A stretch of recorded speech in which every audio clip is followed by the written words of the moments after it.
Abre suas Bíblias, meus irmãos, Êxodo 14, de 10 até o 15. Estava tentando lembrar do versículo de Jó, onde ele fala que eu sei que o meu Redentor vive e que no fim se levantará sobre a terra. São as melhores, mais belas confissões, né, de fé das Escrituras Sagradas. Um homem na condição que ele estava, claro que não muda nada se a gente pensar que a nossa fé ela não é circunstancial, né? Mas o homem na condição que ele estava, e falar, eu sei que o meu Redentor vive, né? E por fim ele vai se manifestar, ele vai se levantar sobre a terra. Êxodo, meus irmãos, 14, 10 a 15 diz assim: chegando Faraó, os filhos de Israel levantaram os olhos, e eis que os egípcios vinham atrás deles, e temeram muito. Então os filhos de Israel clamaram ao Senhor, disseram a Moisés: será por não haver sepulcros no Egito, que nos tiraste de lá para que morramos neste deserto? Por que nos trataste assim, fazendo-nos sair do Egito? Não é isso que dissemos no Egito? Deixa-nos para que sirvamos os egípcios? Pois melhor nos fora servir aos egípcios do que morrermos no deserto. Moisés, porém, respondeu ao povo: não temais, aquietai-vos e vede o livramento do Senhor, que hoje vos fará. Porque os egípcios que hoje vedes, nunca mais os tornareis a ver. O Senhor pelejará por vós, e vós vos calareis. Disse o Senhor a Moisés, no verso 15: por que clamas a mim? Diz aos filhos de Israel que marchem. Esse tempo aqui, meus irmãos, esse acontecimento é bem imediatamente após a 10ª praga. Deus, a gente usa a expressão derramar. Deus atirar sobre, permitir, na verdade, a 10ª praga, a última praga, sobre Faraó e, obviamente, sobre o povo egípcio, porque essa última praga, ela vai alcançar as famílias. Dificilmente uma família ficou sem a visita da praga, e é ruim isso, né? É uma coisa indesejável, é um acontecimento que ninguém deseja, ninguém espera, mas isso foi uma providência de Deus, foi um agir de Deus diante de um povo e de um Faraó, extremamente confrontador do Deus, não só de Israel, mas do Deus de todo o universo, na verdade. E aí acontece então que a morte, a 10ª praga é justamente a morte dos primogênitos. Os irmãos sofreram com essa praga, por quê? Porque a ordem de Deus através de Moisés é que eles, ao matarem os cordeiros, ou para uma família, ou para mais de uma família, o sangue fosse colocado à frente, na entrada da casa, das suas casas, o sangue daquele cordeiro. Olha que coisa maravilhosa, olha a figura que tem nisso aí, quando nós olhamos lá para frente para Jesus Cristo, para o Evangelho. E eles precisaram, e aí outra coisa importante, a questão da obediência, Quantas vezes Deus nos fala por meio da palavra e nós tapamos os ouvidos, não é verdade? Porque nós queremos fazer o que nós gostamos, e aquilo que Deus está falando não bate muito com o que eu tenho planejado. Essa, meus irmãos, é uma coisa que não deve acontecer, porque haverá consequências. Esse caso, os judeus, eles ouviram, prepararam tudo, passaram o sangue do cordeiro nos umbrais da casa, e algumas expressões usam que Deus, ou que o anjo, ou o Senhor passou aquele momento, daquele tempo ele passa e a morte começa a acontecer aonde não havia o sangue do cordeiro. Claro que dá para a gente fazer uma ligação, uma conexão daquilo que vai apresentar mais tarde, a figura de Cristo, o Cordeiro de Deus que tira o pecado do mundo. E nós somos salvos pelo sangue, de fato, do Cordeiro de Deus que tira o pecado do mundo. Israel então ele é liberado. Por causa disso tudo, diante dessa calamidade que acontece, Faraó manda os judeus ir embora. Vai, pode ir embora, servir ao Deus de vocês. Você pegar o capítulo 12, o verso 31, você vê isso aí, né? Ele permite, vai embora, não apareça mais, né? Vocês são indesejáveis. Ele diz ainda: então chamou Moisés e Arão de noite e disse a Arão, né? Levantai-vos, sai do meio do meu povo, tanto vós como os filhos de Israel, e ide, servi ao Senhor como tens dito. E foram de fato embora. Esse movimento de Israel, meus irmãos, é um movimento de Deus, tá? Esse movimento da saída de Israel é um operar de Deus, mas não uma decisão que Deus tomou naqueles dias.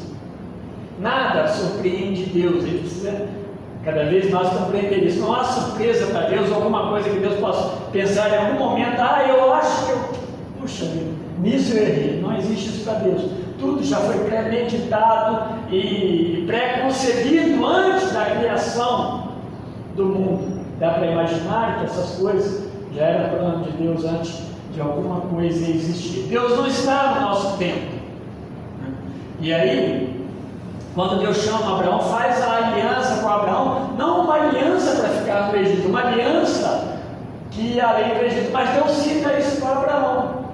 Contudo, né, vocês passarão um tempo no Egito, lá serão escravos, e passarão 400 anos lá. Deus é bem claro no que ele fala. E depois disso eu tirarei de vocês de lá. E aqui é a aliança que Deus está, na verdade, cumprindo no povo de Israel, ali no Egito.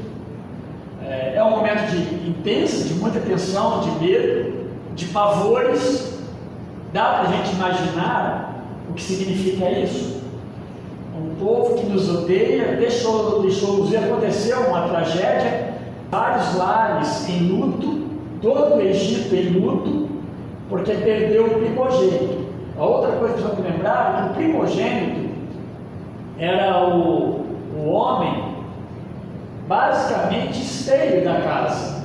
Se ele ainda não era naquele momento, ele seria o esteio da casa. No mundo antigo, no Oriente, o primogênito tem esse valor muito importante no aspecto do cuidado, até de herança. Em Israel isso era bem mais evidente. E ele iria cuidar também da família, da velhice. Era uma coisa que não mudou muito. Hoje mudou, né? É assim que deve ser. Isso é uma coisa muito natural. Eles morrem naquela noite, todos os primogênitos egípcios. Dá para imaginar a tragédia, o lamento, o choro que estava acontecendo naquilo tudo. Mas precisava ser assim. Deus desejava, né, que Faraó olhasse para ele e soubesse que ele é o Senhor soberano do céu e da terra, e não Faraó. A Bíblia diz ainda, meus irmãos, no capítulo 14 mesmo, aí no verso 4, que Deus, ele endurece o coração de Faraó. E não acabou, não. Porque Deus sabia que havia ainda resistência. E Deus endurece o coração de Faraó. E aqui nós temos que olhar para um Deus que é soberano. Deus faz conforme lhe apraz. E graças a Deus por isso. Ele endurece o coração de Faraó, porque ele diz no verso 4, para ser glorificado nele, este homem que odeia a Deus, que diz ser Deus, eu serei glorificado nele, e verão que há um Deus que governa o céu e a terra. No verso 9, a gente percebe então, a partir daí, todo esse furor do Faraó sobre os judeus novamente. E ele vai mobilizar agora o seu exército, a sua cavalaria, aquilo que havia de mais potencial para Faraó. Ele vai falar agora: vamos pegar o melhor do nosso exército, a carruagem. Diz que aquelas carruagens, o egípcio estava bem à frente com relação à cavalaria, né? A questão do exército de guerra.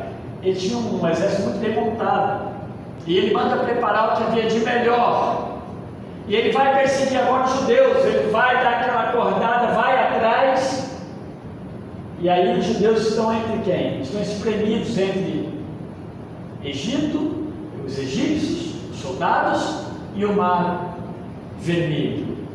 Não tem, né, como se mexer. O povo que nem lutar sai. E agora há pouco eram escravos. Quando eles olham para tudo isso, eles ficam apavorados. Diz o texto aí, meus irmãos, que eles oram a Deus. Verso 10 fala que ele, não lembro, mas fala que eles oram a Deus. A gente fica pensando assim: oraram o que ao Senhor, né? Perdão, é o primeiro verso que nós lemos. E chegando o faraó, os filhos de Israel levantaram os olhos, e eis que os egípcios vinham atrás deles, e temeram muito. Então os filhos de Israel clamaram ao Senhor. Esse clamor aqui é um clamor de oração. Agora nós sabemos que clamor é esse, né? Que oração foi essa? Senhor, socorre, que estamos morrendo. Ah, meu Deus, socorre. O Senhor fez outras coisas, faz de novo. Sei lá o que eles oraram a Deus. Mas o grande problema é que após orarem a Deus, que foi só aqui só está como um lembrete, né? Eles clamaram a Deus, mas logo a seguir eles entraram naquilo que lhes é muito peculiar, e às vezes é para nós também: reclamar e murmurar aos ouvidos de Moisés. Então aquilo que aconteceu lá no deserto não era novo, eles já começaram a murmurar ali, bem no comecinho, acabaram de sair, pouquinho tempo. Eles murmuram aos ouvidos de Moisés aí no verso 11, eles reclamam. E interessante, mas você continuar lendo aí, nós já lemos, né? No verso 12, eles demonstram uma profunda insatisfação pela libertação que Deus ordenou. Sabe, Deus tirou eles de lá, poupou os seus primogênitos, mas eles demonstram ingratidão, porque preferiam permanecer escravo no Egito. A gente tentar fazer uma conexão, muitas vezes é verdade que pessoas cristãs vivem como se sendo escravo é melhor. Sendo escravo de alguma forma do pecado, das coisas que são as minhas vontades, me afastam de Deus, acaba sendo de fato um cristianismo bem nominal, um cristianismo mais de olá, de oi, mas não um cristianismo que evidencia salvação, serviço, arrependimento e obediência a Deus em qualquer circunstância, e não reclamação. E eles reclamam tudo aquilo que aconteceu. Nós preferíamos ser sepultados lá no Egito. Isso é terrível, né? A gente imaginar isso, mas ok, né? Era um momento de muita aflição. Moisés ouve tudo isso, e a resposta que Moisés dá ao povo, na resposta Moisés demonstra de fato uma plena confiança e uma certeza do cuidado de Deus. É pouco tempo que Moisés tinha de convívio com Deus, nós não estamos falando de longa data, mas Moisés já aprende, já começa a ver quem é Deus. E não é à toa, né, que lá em Números a gente vai ver uma referência sobre Moisés como sendo o homem mais manso da terra. É uma referência que ele faz para aqueles dias, naquele tempo, mas é o homem mais manso da terra. E a gente vai ver Moisés, né, batendo na rocha. Imagina, meus irmãos, atendendo milhares, milhões de pessoas, né? Pai, mãe, filhos, naquele deserto. E Moisés então dá uma palavra para ele vai profetizar esses acontecimentos futuros e imediatos, bem próximos daquele momento ali, que aqueles homens, aqueles judeus não conseguiam ouvir. É muito importante a gente enxergar aquilo que Deus está mostrando para nós.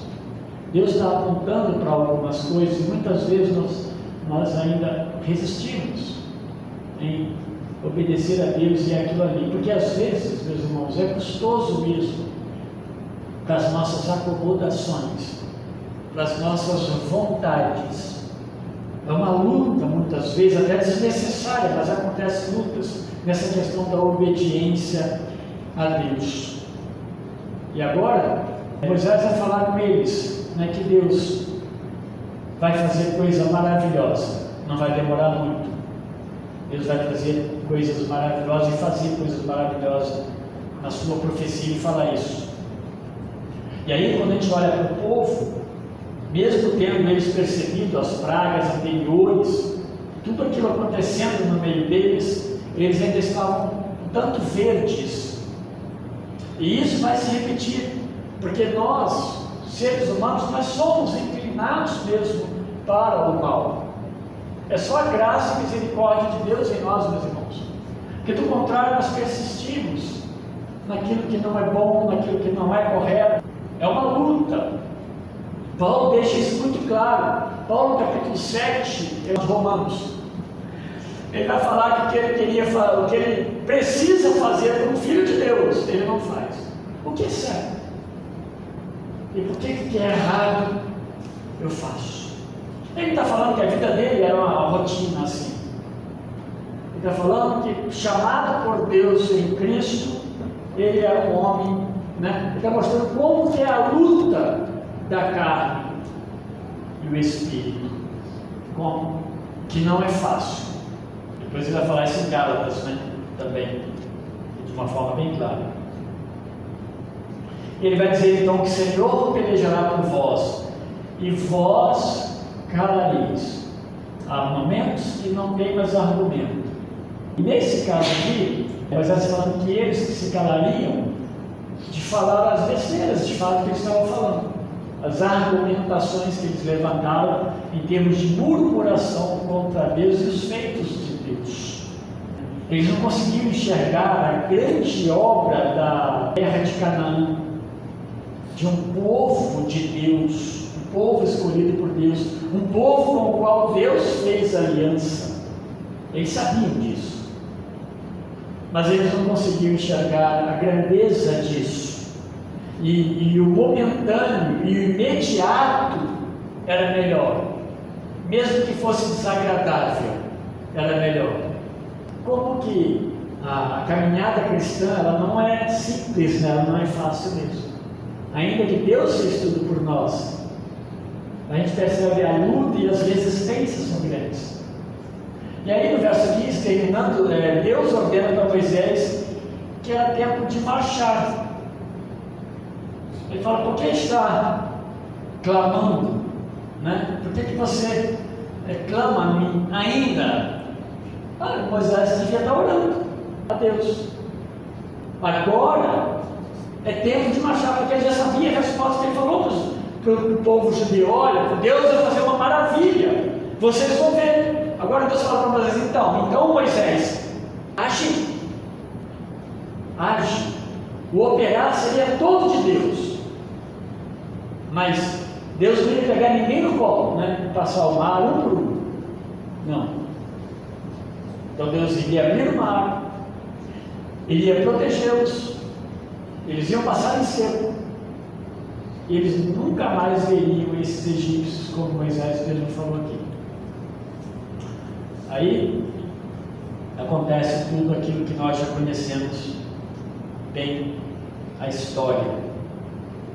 Deus é glorificado nisso tudo.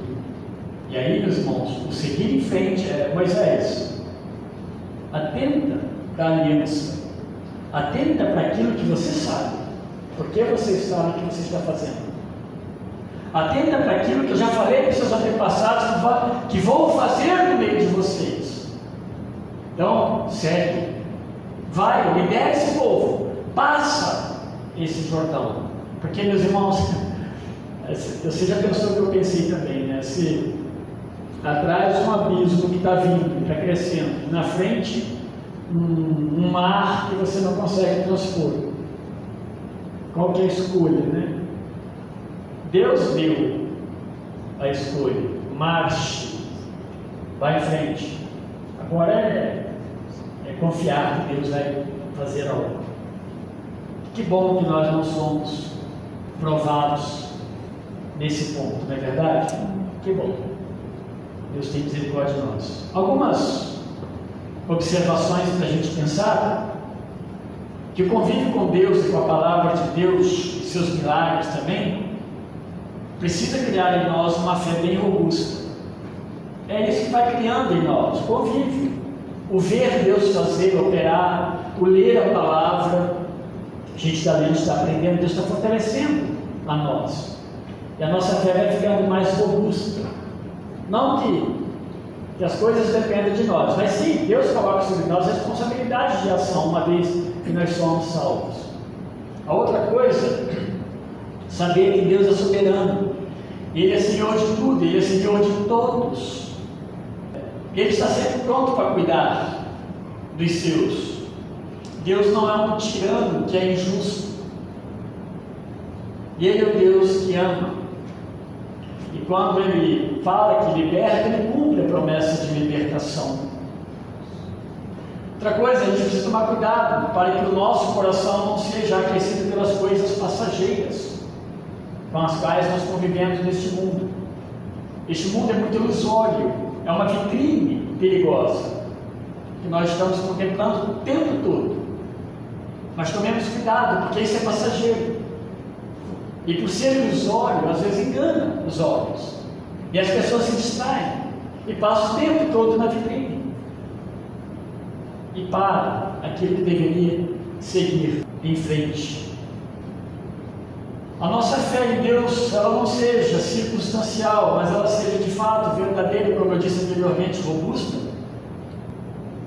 capaz de nos transmitir a confiança de que Deus tem sempre o melhor, mesmo onde possa parecer estranho, difícil, que nossos olhos não alcancem, mas Deus disse a vida eterna. Nós não vemos a vida eterna, mas nós cremos porque foi Deus que preparou tudo e falou que ela existe.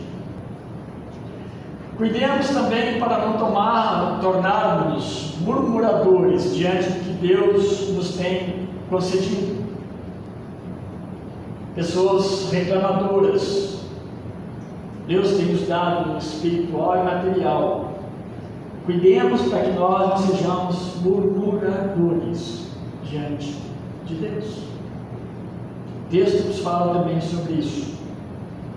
Quando Deus nos liberta da condenação do pecado, recebemos o que nós mais necessitávamos. É importante a gente ver que só Deus podia fazer isso por nós, e Ele fez. Essa é a questão. Então, cuidemos para que não sejamos murmuradores nas nossas orações, nas nossas conversas. Também que Deus nos dê fé suficiente para que a gente possa entender que Ele ouve a nossa oração, e Deus também nos dê visão ampliada para seguir em frente, porque de fato Ele cuida das coisas para nós. Nós não estamos pisando em campos minados, nunca mais, porque Deus já providenciou e já tirou as minas que poderiam nos destruir. Não há mais minas. Nós podemos caminhar tranquilos, que Deus já cuidou disso. Que Deus nos abençoe, meus irmãos, e que Deus nos ajude nas nossas orações, na nossa vida de piedade, para que a gente possa de fato adorar o nosso Deus, da nossa forma de viver, de orar e de viver, de fazer, a vontade dele de acordo com a sua palavra. Amém.